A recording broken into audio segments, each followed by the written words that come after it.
Magandang gabi mga kaibigan, sa aking mga subscriber, sa aking mga silent viewer dyan. Shout out sa inyong lahat. Magandang gabi sa inyong lahat mga kaibigan. Meron nga pala akong mga nahunt ngayon yung lagpas manggas 2020. Ayan lagpas manggas yan mga kaibigan.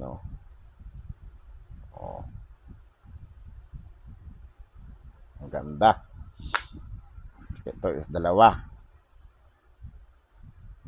lagpas manggas.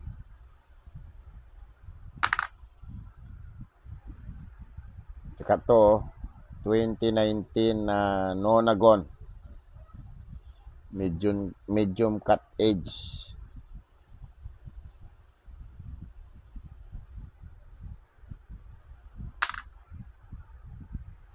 Tsaka ito 2017. Ngayon lang naman uli ako nakahunt ng 2017. Paubos na ata ang 2017 mga kaibigan. Tsaka ito tatlong high mint mark na 2019.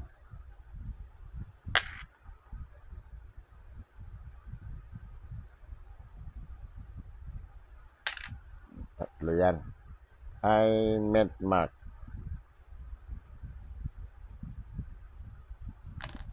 Tsaka ito mga kaibigan ibig mo na natin. Ito galing to kay Kaloy. Binayaran ko siya ng 1994, 2 peso round. Ganda Tsaka itong isang to galing naman to kay Aldrin, kay EJ Kaloy, shout out sa inyong dalawa. Ito na yung coins nyo. Ito 100, 140 ang dalawa. So mga kaibigan, baka naman pwede maglambing ng subscribe. Papress ng subscribe, papress ng notification bell, paselect ng all para ma-notify kayo pag ako nag-upload ng video. Palike na rin. At kung gusto nyo i-share, pa-share na rin. Mga kaibigan, ito yung pag-usapan natin ngayon ang 100 rupiah. Pag-usapan natin to.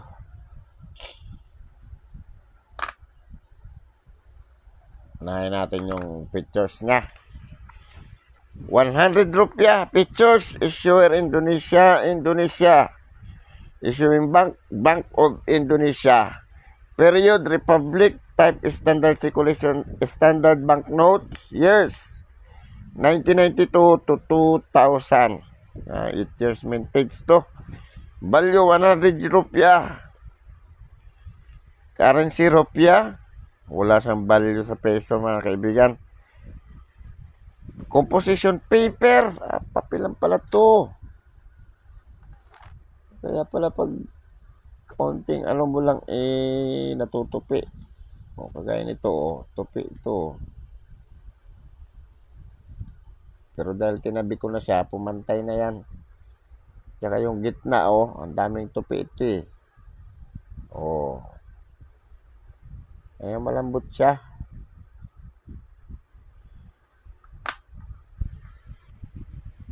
Size 135 by 67 mm, shape rectangular. Demonetize November 30, 2016. Demonetize na pala to. Demonetize na pala yan. Obverse. Sailboat, pinisi at the left.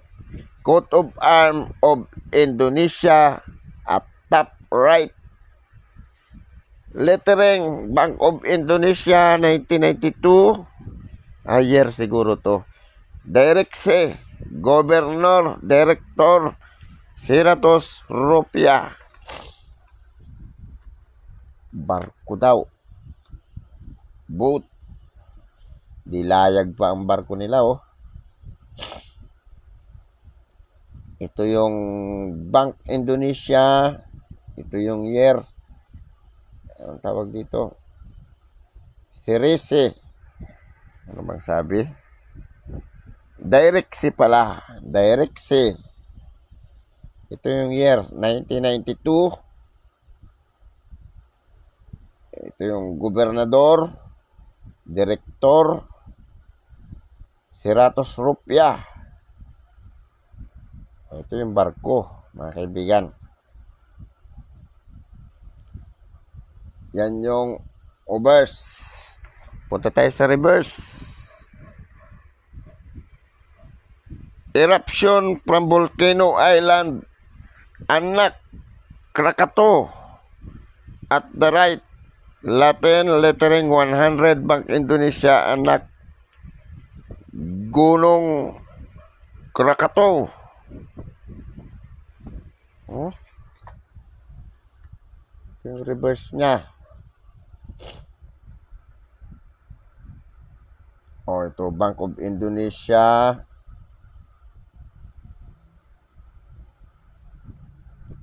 Krakatau? Ano bang Krakatau? Baka to? Yung selyo niya. Ito yung bulkan eh.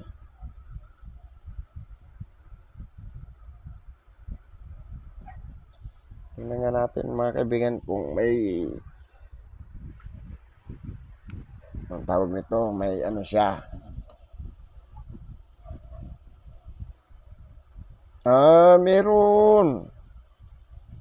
Meron din siyang mga para mapatunay, tunay din siya. Anong tawag nito? Sabing tunay siya. Meron siyang watermark. Ito yung watermark niya, oh. Bakit ito si Krakatau?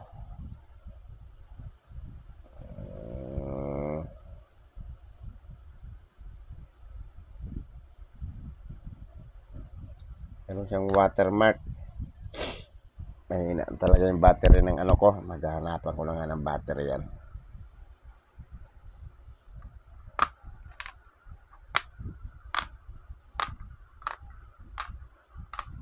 Picture natin para lalong hindi siya liparin. Punta na tayo sa presyo niya mga kaibigan. 1992. Buying 36 hanggang extra pain 39 almost uncirculated, 53 ang uncirculated. Pero ito mga kaibigan, binili ko ito ng 50 eh. Ano to, bali mga 4 na piraso to. Tapos yung nagbenta nito sa akin yung supervisor ng mga janitor, 4 na piraso lang to, kasama 5 piraso sana. Kasama yung $10 ng Hong Kong. Sabi niya, binawi niya. Sabi niya, magkano na lang yan? Sabi ko, 250 na lang to. Kung kasama yung $10 ng Hong Kong, 300. Binawi niya. Sabi ko, 250 na lang to mga to. Okay daw. Binayaran ko ng 250. 1993, uncirculated lang 47. Ang 1994 walang presyo. Ang 1995 uncirculated lang din 52. Ang 1996 uncirculated lang din 38. Mahal din. Mahal din pala tong banknote na to. Ang 1997 wala ding presyo. Ang 1999 ay walang 98. 99 na agad. 45 uncirculated. Mahal din. At saka ang year 2029 pesos ang mahal. Mahal din pala itong papel na to. At pag ganito lang pala to, kaso lang itong papel na to mga kaibigan, maraming tama to, lalo na itong mga kantuhan, oh. Kantuhan, maraming UP ang kantuhan kasi eh. Ito, ipresyohan sana to kahit mga 100. Ang problema lang, maraming mga tupi-tupi, tsaka itong gilid niya, oh. Kagaya nitong gilid nito, oh. Tsaka ang ano sa lahat, yan may hati sa gitna, oh. Yung alam mga kaibigan, pag nagbenta kayo ng mga papel, dapat malutong. malutong at mga walang tama para pipresyohan kayo ng mabuti, ng maigi, ng mga kolektor. Kagaya ko, tumitingin ako sa panlabas na anyo ng binebenta sa akin. Pero hindi ko naman nilulugi yung nagbebenta, pag nagbenta sa akin, kasi pinipresyuhan ko naman ng maayos. Hindi ko sila lulugihin. O kagaya nito, itong banknote na to, kung ito nasa magandang ano lang, pipresyuhan ko to kahit 150 o 200. Kaso lang, yun nga ang sitwasyon niya. So mga kaibigan, baka naman pwede maglambing ng subscribe, pa-press ang notification bell, pa-select ng all, para ma-notify kayo sa pag nag-upload ako ng aking video. Pa-like na rin, at kung gusto niyo i-share, pa-share na rin. Magandang gabi mga kaibigan. Salamat!